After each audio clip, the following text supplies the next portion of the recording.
Hare Krishna, welcome back to my channel Moon9 Care. So today we are going to talk about Magha Nakshatra. The word Magha can be translated as great good fortune. The royal star, power is there, noble. All these descriptions are there in Magha people. Magha Nakshatra's symbol is royal throne, which connects them to royalty, leadership, authority, honor, respect, and makes connection with legacy. The king of gods, Indra, lives in a palace in paradise known as Maghavan forest.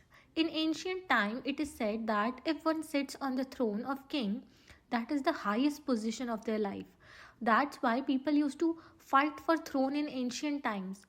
And if we talk about in this life, then the position matters. Like in whichever field you are, position matters, whether it is career related or some other field. So Magha people in this life, they will reach the highest position of their life. And in some cases, this achievement comes by birth also. Planet associated with this nakshatra is Ketu, headless, but a positive headless energy. Like Ganesha is headless but very positive energy. Lord Ganesha is associated with this nakshatra. Parvati ji, wife of Lord Shiva, wanted to take a bath. While she was preparing to bathe, she created a boy out of dirt from her own body. This boy was Ganesha. She gave him life and asked him to stand guard outside the door while she took a bath, telling him not to let anyone in. While Parvati was inside, Lord Shiva returned home. He was stopped by Ganesha, who didn't recognize him and refused to let him in. Shiva got angry and ordered Ganesha to move aside, but Ganesha still refused. In his anger, Shiva beheaded Ganesha with his trident. When Parvati heard that what had happened, she was heartbroken. She rushed out and saw her son Ganesha lying lifeless. She became very upset and told Shiva that this was her son and asked him to restore his life.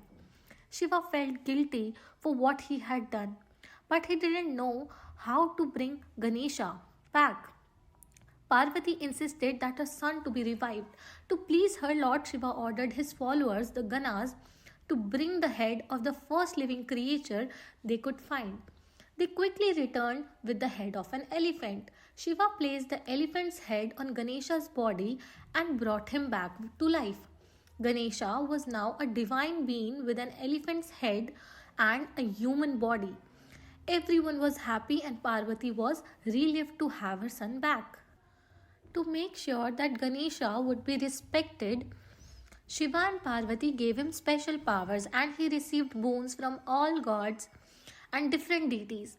Lord Shiva granted him boon that he will be worshipped first before any other deity in all rituals, prayers and ceremonies.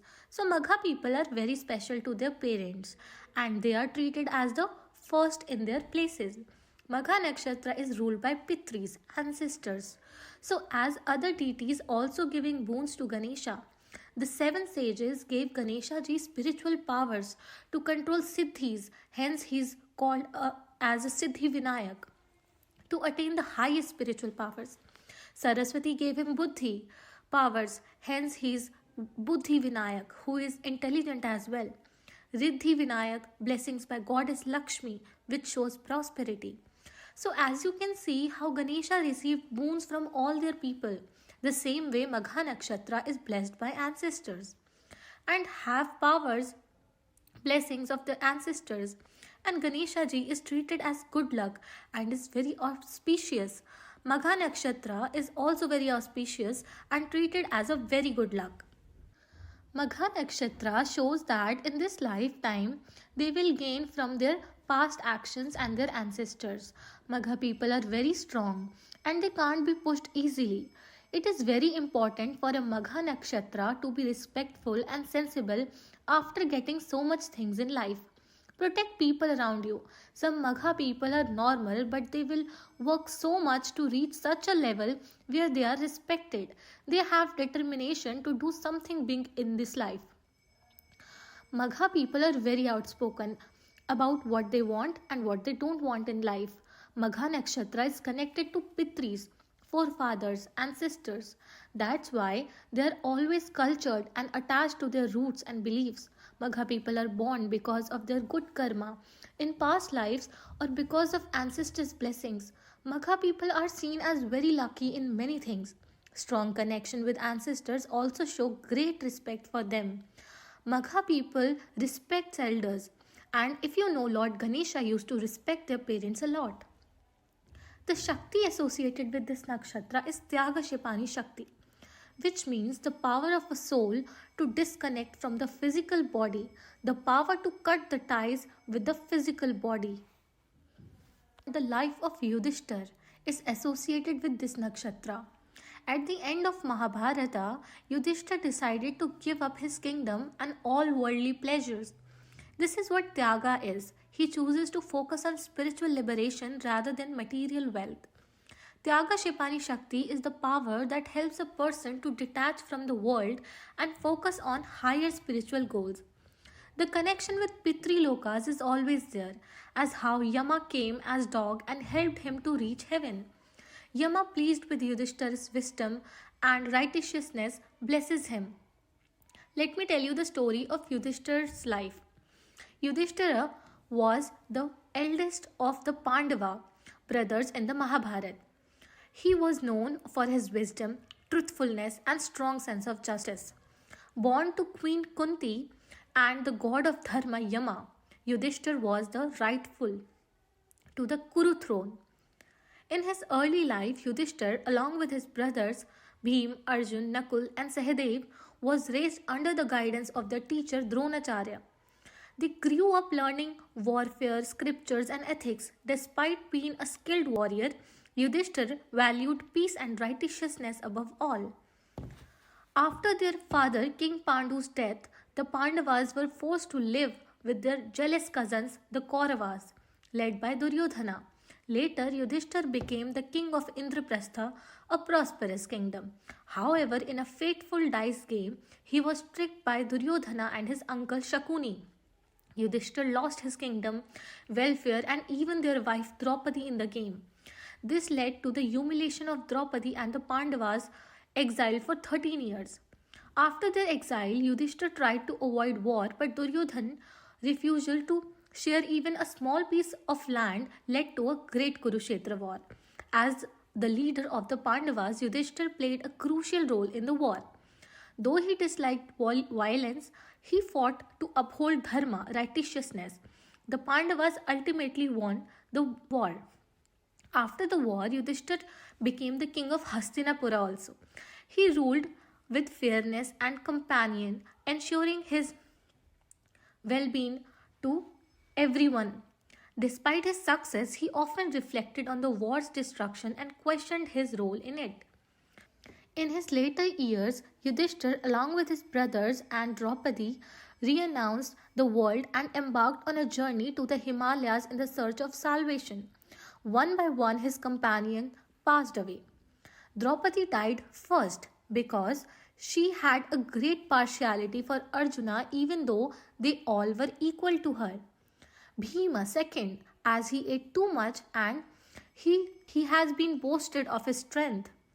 Arjuna fell due to his attachment to his skills. Nakula and Sahadev fell because of their attachment to their beauty and wisdom. But Yudhishthir, due to his unshakable commitment to truth and dharma, reached heaven in his mortal body.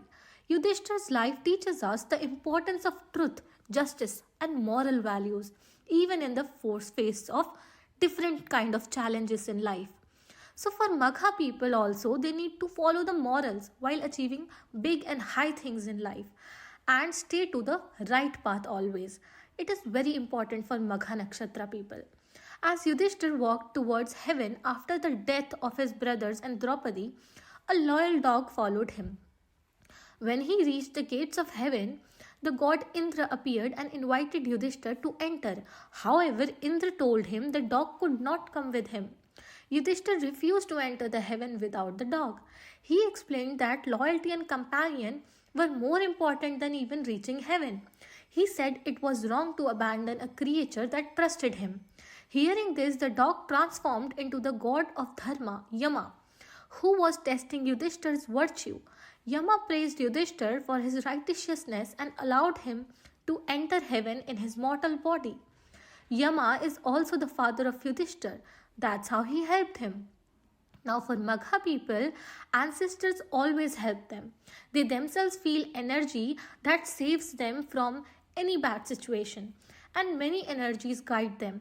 And Magha people come in this life from the blessings of ancestors, and they came in this life and this world for a major duty as ancestors guide them to reach the level where they did not reach at the time of their lives.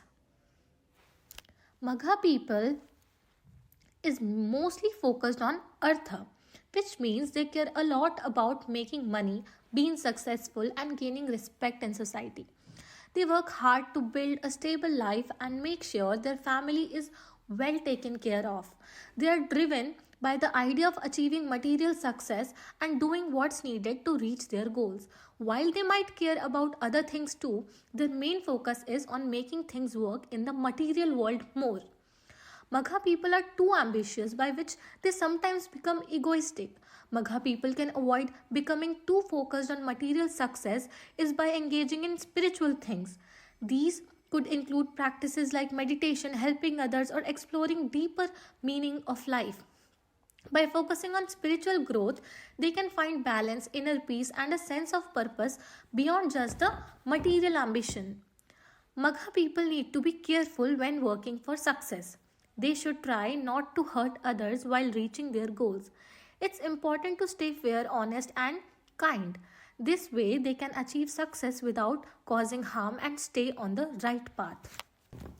If things go wrong, Magha people should apologize right away. Saying sorry helps fix the situation and shows that they care about others' feelings. It is important to be quick and sincere when apologizing. Magha people don't like interruptions or disturbance in their work. When things get in their way, they become frustrated, which may lead to making enemies. It's important for them to stay calm and handle problems without letting anger or frustration affecting their relationships. The more enemies, the more karmic bonds will increase. Magha people find their true reality, which means they work on becoming their true unique self. They spend time figuring out who they really are, what they want, and how they can stand out in the world. This process helps them understand their own strength and weakness, and it often leads to personal growth and a deeper sense of identity. Magha people can take big steps to achieve success in life, but the best action is the action done for Lord Krishna. By focusing on Krishna and following his teachings, they can not only succeed in this life but also grow spiritually. True success comes from doing things that please Krishna, not just achieving personal goals. When their actions are guided by Krishna's wisdom, they will find peace and happiness balancing both material success and spiritual goals. Now, a Krishna's mango Leela. Once a poor woman was selling mangoes in Vrindavan. Krishna, who loved mangoes, saw her and asked for some. The woman, being poor, did not have much and was hesitant to give them away without payment. Krishna asked her to give whatever she could, promising to give her a fair price. The woman gave Krishna a few mangoes, and in return he gave her a handful of gold coins, which were worth the cost of mangoes. The woman was amazed and soon realized that the person who bought her mangoes was none other than Lord Krishna. This story shows that how Krishna rewards even the smallest act of kindness and devotion with the great blessings. Patram pushpam phalam toyam yo me bhaktya prayachati tadham bhaktyoparhitam ashnami prayat atmanaha. Whoever offers me with love and devotion a leaf, a flower, a fruit, or water, I will accept it. So, a Magha people should keep in mind that offering simple things like these to Krishna can bring blessings.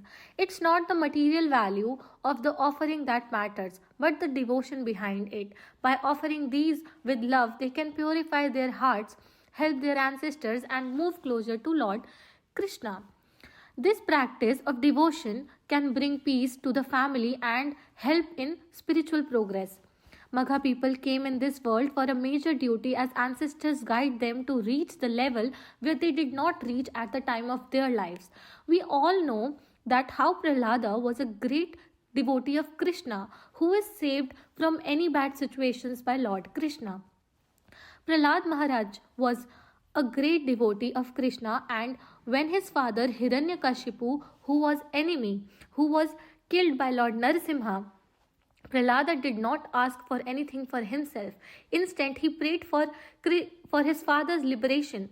Lord Narasimha was so moved by Prahlad's selfless love and devotion that he promised to free not only Prahlad's father but also 14 generations of his family, going back to his ancestors and forward to his descendants. Similarly, if a person born under Magha Nakshatra becomes a devotee of Lord Krishna, the devotion can bring spiritual benefits to their entire family.